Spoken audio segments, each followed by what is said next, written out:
Assalamualaikum warahmatullahi wabarakatuh. Halo teman-teman pejuang NIP CPNS dan P3K tahun 2021. Balik lagi di channel aku, channel Sylvie Nurul Fatwa. Nah, di video kali ini aku akan menjelaskan ke teman-teman semua para pejuang NIP bagaimana sih cara mengisi daftar riwayat hidup baik itu CPNS maupun P3K tahun 2021.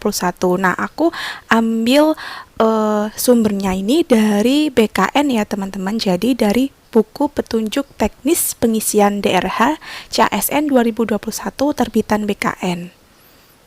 Nah, bagi teman-teman yang penasaran bagaimana sih cara mengisi DRH-nya, so teman-teman tetap stay tune terus di video aku kali ini. Jangan di skip-skip ya agar tidak miss informasi. Dan jangan lupa bagi yang belum subscribe, silahkan subscribe. Dan bagi yang sudah subscribe, terima kasih teman-teman. Semoga bermanfaat untuk kita semua. Baik teman-teman, untuk langkah pertama yaitu peserta login dulu ke akun SSCN masing-masing, kemudian masuk dengan menginputkan nick dan password seperti yang telah dibuat pada waktu daftar kemarin ya teman-teman. Setelah peserta berhasil login, maka akan muncul seperti ini ya teman-teman jika teman-teman itu lulus. Nah, di sini ada dua pilihan. Pilihannya ya sama tidak saya ingin mengundurkan diri. Jika teman-teman merasa yakin ingin melanjutkan ke tahap selanjutnya dan melakukan pengisian DRH, maka langsung saja klik ya. Tetapi kalau misalnya teman-teman berubah pikiran ingin mengundurkan diri, maka bisa pilih tidak, saya ingin mengundurkan diri. Nah, kalau ingin mengundurkan diri, berarti teman-teman juga harus mempersiapkan surat pengunduran diri. Surat ini sudah ada template-nya ya, dan sudah disediakan di tombol di bawah tombol unggahan. Seperti itu teman-teman. Tapi jika teman-teman yakin ingin melanjutkan ke tahap selanjutnya dan mengisikan DRH, maka langsung saja klik ya, kemudian klik tombol yang merah itu yang pengisian daftar riwayat hidup. Ini adalah pengisian data perorangan ya, biodata, ada NIK, teman-teman isikan semuanya, jangan lupa yang teliti, kemudian nama sesuai ijazah, kemudian gelar depan jika ada, jika tidak ada ditulis dengan tanda strip, kemudian tempat lahir ijazah. Nah, di sini maksudnya tempat lahir teman-teman ya, jadi di mana teman-teman dilahirkan, bukan tempat diterbitkannya ijazah. Jadi itu tempat lahir teman-teman. Nah, selanjutnya adalah tanggal lahir. Tanggal lahir juga tanggal lahirnya teman-teman, bukan tanggal terbitnya ijazah ya. Jadi tanggal lahir teman-teman. Kemudian jenis kelamin, status perkawinan, kemudian nomor telepon. Nomor telepon ini hanya ditulis angka ya teman-teman, tanpa tanda baca, maksimal 15 karakter. Nah, yang ini juga masih di halaman pengisian data perorangan, yaitu alamat domisili, ada provinsi, kabupaten atau kota, kecamatan, ditulis semuanya ya teman-teman yang teliti, kemudian kelurahan atau desa. Nah, jika tidak muncul nama kelurahan atau desanya, bisa dipilih lainnya, kemudian tulis nama desanya itu di bawah lainnya. Nah, kalau sudah, kemudian tulis jalannya, kemudian alamat lengkapnya. Nah, di sini hanya perlu menuliskan nomor rumah, RT dan RW ya, tanpa nama jalan dan nama desa, maksimum 100 karakter. Kemudian ditulis juga kode posnya. Nah, ini semuanya wajib diisi ya teman-teman, karena ada tanda bintangnya. Pokoknya semua yang ada tanda bintang itu harus diisi semuanya. Nah, yang selanjutnya masih di pengisian data perorangan, ada nama KTP, ditulis namanya, kemudian ada nama yang tertera di ijazah, tetapi tidak memakai gelar ya teman-teman. Misalnya itu dicontoh Susanto Eskom, berarti ditulis hanya Susanto, seperti itu. Terus gelar belakang ijazah, ditulis gelarnya, jangan lupa gelarnya ditulis dengan teliti. Selanjutnya itu tempat lahir KTP dan tanggal lahir sepertinya sudah otomatis, kemudian ada agama, email, kemudian nomor ponsel. Nah, nomor ponsel ini harus yang terdaftar di WA ya teman-teman, kemudian ini hanya angka, tidak boleh ada tanda bacanya, kemudian maksimal 15 karakter. Nah, kalau yang ini juga masih di pengisian data perorangan. Di bagian keterangan lainnya, isikan tinggi badan dalam sentimeter, kemudian berat badan, warna rambut, bentuk rambut, misalnya lurus ataupun keriting, sudah ada pilihannya ya teman-teman. Kemudian bentuk muka, warna kulit, kemudian ciri khas, misalnya punya ciri khas tanda lahir atau apa seperti itu. Terus cacat tubuh, kemudian hobi, ditulis misalnya menulis, kemudian ditulis juga keterangan hobi, misalnya menulis artikel IT menarik ataupun menulis novel. Seperti itu ya teman-teman. Nah, teman-teman, di bagian bawah pengisian data perorangan itu muncul captcha ya teman-teman, ada captchanya. Nah, di tabel kuning itu juga ada petunjuk pengisian data perorangan, teman-teman bisa baca, tapi sebagian besar itu seperti yang tadi udah aku jelasin ya teman-teman. Nah, jadi teman-teman kalau sudah selesai mengisi tadi data perorangannya, langsung saja tulis captchanya, kemudian klik selanjutnya untuk ke tahap selanjutnya. Tapi jangan diklik tombol resume ya teman-teman, karena nanti datanya teman-teman tidak akan tersimpan kalau diklik tombol resume. Baik teman-teman, untuk riwayat selanjutnya adalah pengisian riwayat pendidikan. Nah, di sini riwayat pendidikan S1 ataupun S2 yang teman-teman gunakan untuk mendaftar otomatis sudah terinput di sini. Mungkin ada beberapa kolom yang masih kosong, bisa teman-teman tambahkan dengan cara klik ubah. Kemudian nanti teman-teman tambahkan, kalau sudah sesuai bisa klik simpan. Nah, tapi untuk pengisian pendidikan ini teman-teman harus mengisi mulai dari SD, SLTP, SMA, kemudian ijazah di perguruan tinggi. Nah, untuk caranya yaitu dengan cara klik tambah pendidikan. Maka nanti teman-teman bisa menambahkan riwayat pendidikan mulai dari SD hingga riwayat pendidikan di perguruan tinggi. Nah, di situ bisa teman-teman lihat ya, di kolom tempat, kemudian penandatangan ijazah, gelar depan dan gelar belakang masih kosong.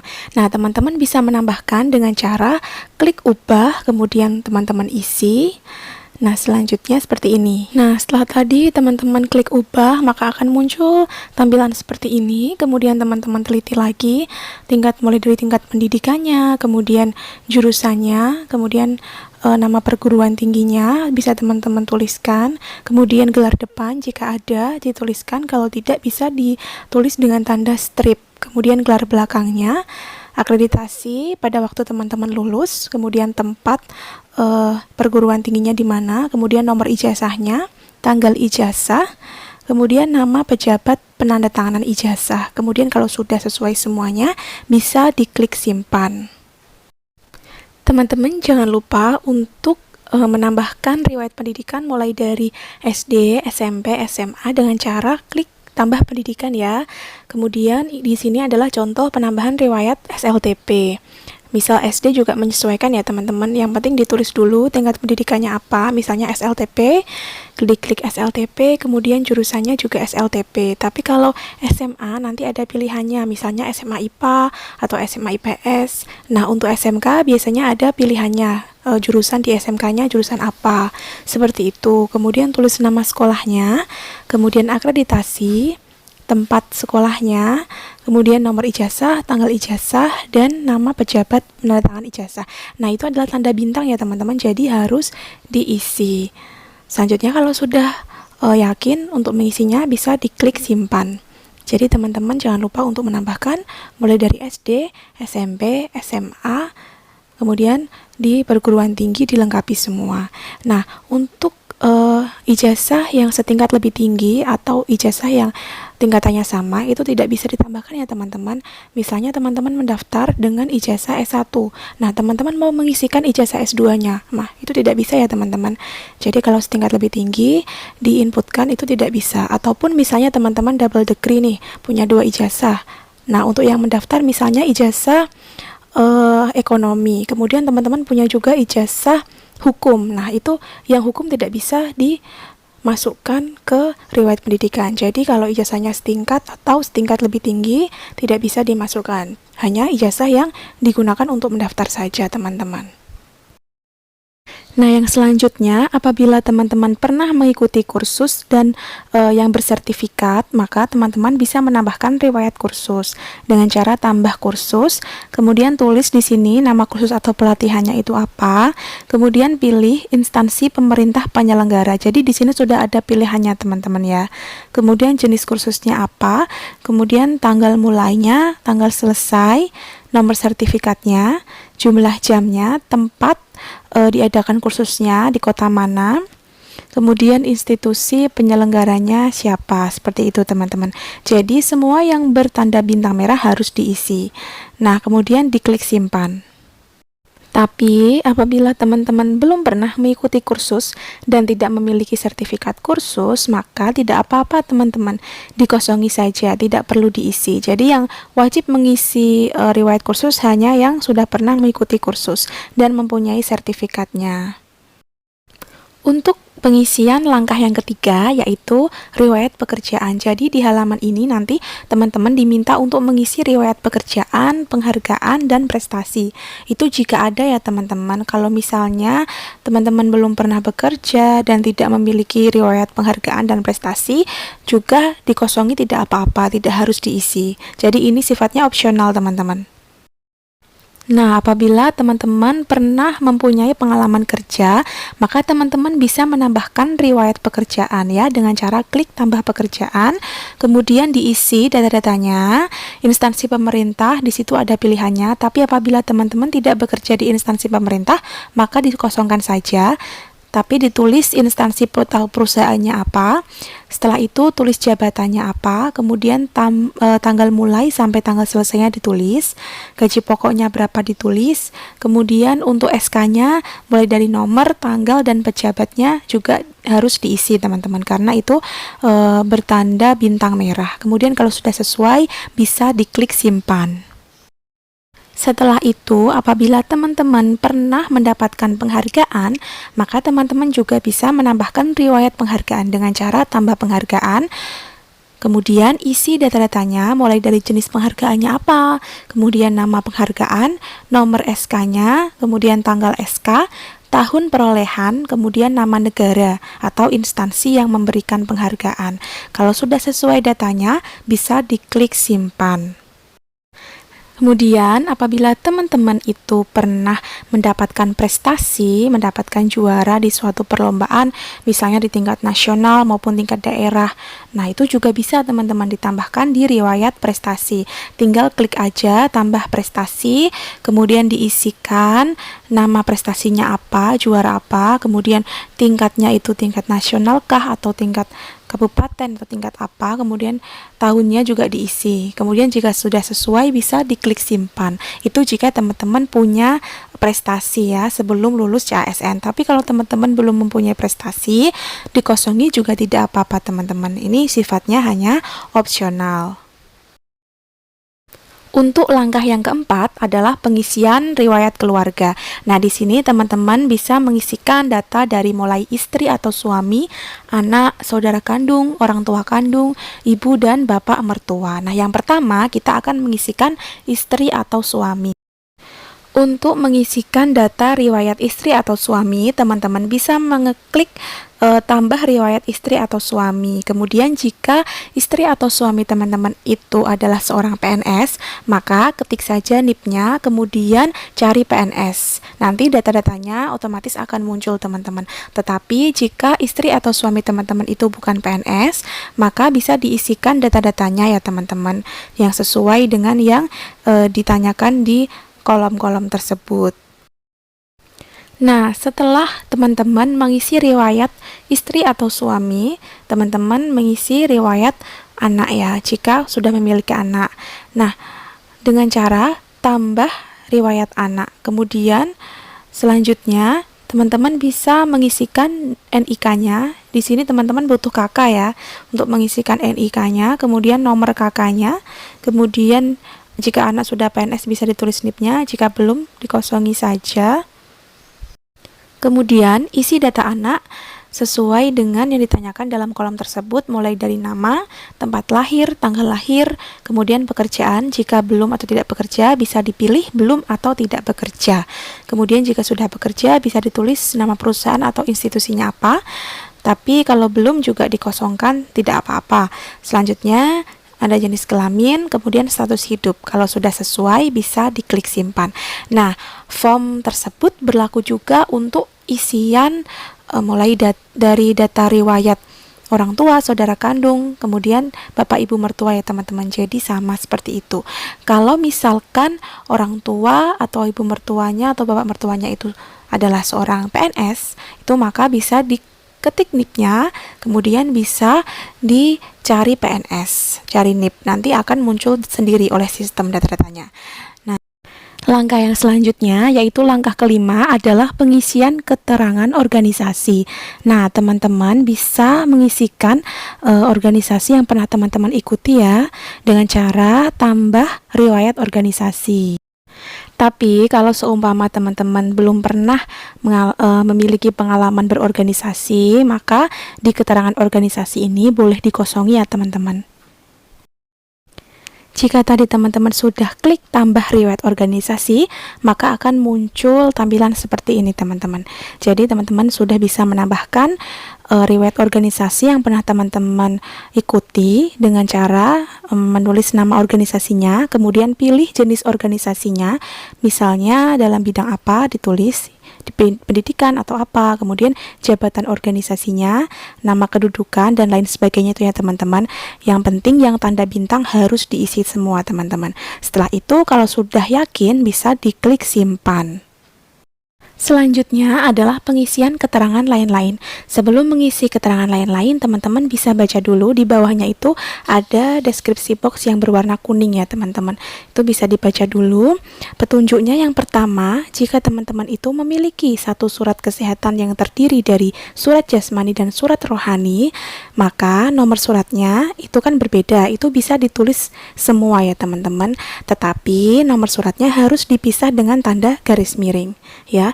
Ditulis nomornya dipisah dengan tanda garis miring. Yang kedua, jika teman-teman memiliki lebih dari satu surat kesehatan, yaitu surat jasmani dan surat kesehatan rohani, maka dokternya itu ditulis semua teman-teman dan dipisah dengan tanda garis miring. Jadi tidak usah ditulis gelar dan jabatannya, hanya nama saja dipisah dengan garis miring. Nah, yang ketiga, bila teman-teman memiliki surat keterangan kesehatan jasmani dan rohani dan tanggalnya itu beda, maka tanggal yang dipakai adalah tanggal pada surat kesehatan jasmani. Untuk yang keempat, teman-teman harus teliti dalam mengisinya karena ini dipakai untuk pemberkasan CPNS dan tidak dapat diubah ketika teman-teman sudah mengirim DRH-nya ya. Kemudian yang kelima, semua yang bertanda bintang itu harus diisi. Dan tidak boleh tidak diisi ya, harus diisi. Kemudian yang keenam, setelah mengisi, teman-teman itu ada captcha nanti ya di bawahnya. Nah, itu captcha-nya bisa diisi, kemudian bisa diklik selanjutnya. Nah, jadi di bagian keterangan lain-lain itu, teman-teman yang pertama mengisikan dulu nomor SKCK-nya ya teman-teman. Kemudian tanggal SKCK, setelah itu nama pejabat yang menandatangani SKCK, setelah itu nomor surat jasmani dan rohani. Nah, ini nomornya bisa ditulis dua-duanya, baik itu jasmani maupun rohani, dipisah dengan tanda garis miring. Selanjutnya, tanggal surat kesehatan jasmani dan rohani. Kalau ada dua tanggal yang berbeda, maka yang ditulis adalah tanggal di surat keterangan sehat jasmani. Kemudian nama dokternya, jika ada nama dokter yang berbeda, baik itu jasmani maupun rohani, maka ditulis dua-duanya tanpa gelar, tapi dipisah dengan tanda garis miring. Kemudian ada pengisian nomor surat keterangan bebas nafsa, kemudian tanggal suratnya bebas nafsa, kemudian nama pejabat yang menandatangani, dan keterangan lain-lain yang dianggap perlu. Kalau tidak, bisa diisi dengan tanda strip ya teman-teman. Setelah semuanya diisi, di bawahnya ada captcha, bisa diketik captcha-nya, kemudian klik selanjutnya.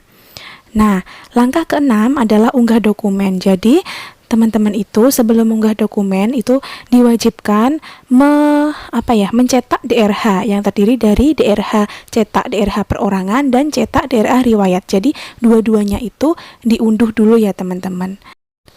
Jadi di bagian unggah dokumen itu ya, langkah ke-6 itu ada tombol yang berwarna kuning dan hijau, yaitu cetak DRH perorangan yang kuning dan cetak DRH riwayat yang hijau.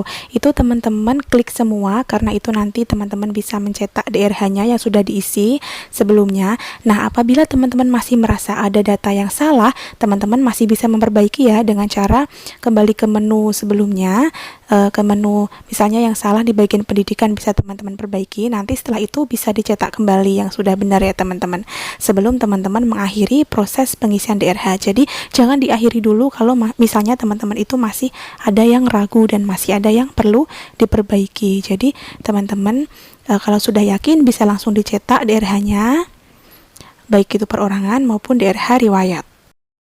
Teman bisa dilihat ya, ini adalah contoh DRH yang sudah dicetak. Yang pertama ada keterangan perorangan, di situ ada yang bertanda bintang, itu wajib ditulis dengan menggunakan tinta hitam, tulis tangan ya, dengan huruf kapital. Itu ada nama, kabupaten atau kota, tempat lahir, dan tanggal lahir. Itu wajib ditulis dengan tulis tangan, tinta hitam, dan huruf balok ya teman-teman. Nah, seperti itu, ini adalah contohnya ya, contoh DRH riwayat. Kemudian di bagian bawah ya teman-teman, nanti itu ada tanda tangan. Teman bisa tulis nama kotanya, kemudian itu kan ada tanggal ya teman-teman, tanggal dan tahun, kemudian bisa dibubuhi materai 6000, setelah itu bisa ditandatangani teman-teman. Nah, kemudian bisa siap di-scan, kemudian bisa diunggah di bagian slot unggah DRH ya teman-teman, di menu unggah dokumen. Teman-teman, sebelum mengunggah dokumen, teman-teman bisa membaca petunjuknya dulu ya di deskripsi box warna kuning yang ada di bawahnya. Untuk ketentuan unggah dokumennya adalah yang pertama, format berkas yang diterima yaitu format berkas dalam bentuk PDF dan JPG atau JPEG ya teman-teman untuk pas foto. Nah, kemudian ukuran minimal setiap berkas adalah 100 KB. Hindari memfoto berkas dengan kamera handphone, jadi sebaiknya berkas-berkasnya itu di-scan menggunakan scanner. Kemudian jika ukuran berkas melebihi ketentuan, silakan dikecilkan ke resolusi yang lebih kecil, tapi dengan catatan tulisan pada berkas harus terbaca dengan baik. Selanjutnya, segala bentuk salah unggah atau unggah tertukar atau berkas unggah tidak terbaca merupakan tanggung jawab dari pendaftar. Teman-teman juga bisa klik tombol lihat apabila teman-teman sudah selesai mengunggah. Jadi bisa teman-teman cek ya dengan klik tombol lihat. Setelah itu teman-teman juga bisa mengunggah ulang berkas, misalnya jika hasilnya tidak jelas, terpotong, itu juga bisa diunggah sesuai dengan keperluan sebelum mengakhiri tahap pemberkasan. Untuk berkas surat lamaran itu akan terunggah otomatis apabila teman-teman itu sudah mengunggahnya pada saat mendaftar ya teman-teman. Nah, teman-teman juga bisa mengunggah kembali surat lamaran bila diperlukan. Untuk berkas DRH itu kan ada DRH perorangan dan DRH riwayat. Nah, itu teman-teman bisa di-scan semuanya, dijadikan dalam satu file PDF ya. Kemudian nanti bisa diunggah ke menu unggah dokumen yang bagian DRH. Usahakan itu tulisannya terbaca ya teman-teman, karena DRH itu kan tulisannya banyak sekali ya, halamannya juga banyak. Usahakan nanti ketika teman-teman kompres PDF, nanti usahakan tulisannya tetap terlihat walaupun ukurannya dikompres, karena nanti kan ada batas maksimal unggah ya teman-teman, dan ada batas minimalnya itu 100 KB. Nah, pastikan sebelum teman-teman itu mengunggah dokumennya, teman-teman harus siapkan dulu semua scan berkas-berkasnya ya teman-teman. Yang pertama itu ada file scan surat pernyataan 5 poin. Nah, biasanya ini sudah ada formatnya ya teman-teman, dikasih dari PKD atau dari penyelenggara. Kemudian ada juga surat pernyataan yang dipersyaratkan oleh instansi. Nah, ini digabung menjadi satu file PDF ya, dan sudah dibubuhi materai serta ditandatangani oleh pendaftar. Nah, ukurannya itu maksimal 100 KB teman-teman. Kemudian yang kedua ada file scan surat keterangan SKCK ya teman-teman. Nah, yang masih berlaku itu juga di scan PDF, ukuran maksimalnya 1000 KB, minimalnya 100 KB. Kemudian ada file scan DRH. Nah, DRH tadi yang sudah diunduh teman-teman ya, yang sudah dicetak, baik itu perorangan maupun riwayat, itu kan digabung jadi satu file. Usahakan terbaca, ukurannya PDF maksimal 1000 KB, minimal 100 KB. Selanjutnya ada file scan bukti pengalaman kerja. Nah, ini jika teman-teman ada pengalaman kerja, tapi kalau teman-teman belum pernah bekerja, ini tidak perlu diunggah juga tidak apa-apa teman-teman, karena dulu saya juga tidak mengunggah surat bukti pengalaman kerja. Nah, jika teman-teman punya surat pengalaman kerjanya, itu harus dilegalisir oleh pejabat yang berwenang. Kemudian di scan PDF ya berkasnya, ukuran maksimalnya 1000 KB. Selanjutnya ada file scan surat keterangan tidak mengkonsumsi atau menggunakan narkoba, itu NAPSA itu tadi ya teman-teman. Nah, itu juga di scan PDF, ukuran maksimalnya 1000 KB, minimalnya 100 KB. Setelah itu ada file scan surat keterangan jasmani dan rohani yang sudah ditandatangani oleh dokter. Nah, itu juga di scan PDF ukuran maksimal 1000 KB. Ada juga file scan ijazah pendidikan asli ya teman-teman. Ijazah yang teman-teman gunakan untuk daftar ya, itu juga di scan. Ukuran maksimalnya 1000 KB. Kemudian ada file scan transkrip nilai asli yang digunakan untuk mendaftar CPNS. Ukuran minimalnya 100 KB, ukuran maksimalnya 1000 KB. Kemudian ada file scan surat lamaran ya teman-teman, yang diajukan kepada instansi yang teman-teman lamar. Itu ukuran maksimalnya 1000 KB. Kemudian yang terakhir ada pas foto formal terbaru dengan latar belakang merah, ukuran maksimalnya adalah 300 KB. Nah, ini biasanya formatnya JPEG ya teman-teman, JPG. Nah, kemudian teman-teman setelah mengupload berkas-berkasnya itu, teman-teman bisa mengeceknya kembali dengan klik tombol lihat. Apakah teman-teman sudah benar dalam menguploadnya, apakah ada yang file yang tertukar atau ada file yang salah. Nah, itu bisa teman-teman ulangi lagi, bisa langsung diklik unggah lagi ya teman-teman. Caranya sama seperti sebelumnya. Nah, setelah teman-teman semuanya sudah yakin kalau datanya sudah benar dan unggahannya sudah benar, maka nanti teman-teman bisa diakhiri proses pengisian DRH teman-teman. Baik teman-teman, itu saja cara pengisian DRH dari aku yang bisa aku share ke teman-teman semua menurut buku petunjuk dari BKN.